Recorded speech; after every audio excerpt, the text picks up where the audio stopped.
विधानसभा निवडणुकीत मंत्री दादा भुसे यांना कडवं आव्हान देणारे बंडूकाका बच्छाव यांनी विधानसभेत दादा भुसे यांच्या विरोधात निवडणूक लढवली असून ते भुसे यांचे कट्टर विरोधक मानले जात आहेत। आता हेच बंडूकाका भाजपाच्या गळ्याला लागले असल्याची जोरदार चर्चा शहरात रंगली आहे।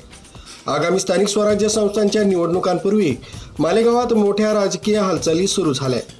नुकतेच काँग्रेसचे तुषारदादा शेवाळे आणि प्रसाद बापू हिरे यांना सोडून भाजपनं ताकद वाढवण्याची रणनीती आखली आहे। याच पार्श्वभूमीवर भाजपकडून आणखी एक मोठा मास्टर स्ट्रोक पाहायला मिळू शकतो।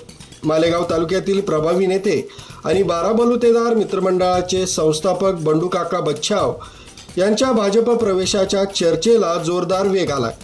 अलीकडेच त्यांनी भाजप कार्यालयात स्थानिक पदाधिकाऱ्यांची भेट घेतल्याने या चर्चांना आणखीनच उधाण आलंय।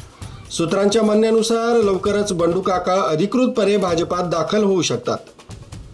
दरम्यान मनपा निवडणूक अगदी जवळ आल्या असताना जर भाजप शिवसेना युती झाली नाही तर प्रभाग क्रमांक 10 मधून सुनील आबा गायकवाड देवा पाटील ही जोडी भाजपाकडून निवडणूक रिंगणात उतरण्याची दाट शक्यता आहे। बंडूकाकांच्या प्रवेशानंतर मालेगावच्या राजकारणात नवे राजकीय समीकरण निर्माण होतील। शिवसेनेला कडवं आव्हान निर्माण होईल आणि भाजपची रणनीती पूर्णपणे बदलू शकते। आगामी महापालिका पंचायत समितीसह जिल्हा परिषदेच्या निवडणुकीत मोठी चुरस निर्माण होण्याची शक्यताही वर्तवली जाते। त्यामुळे मालेगावच्या राजकारणात मोठी उलथापालथ निश्चित झाल्याचं दिसून येत आहे।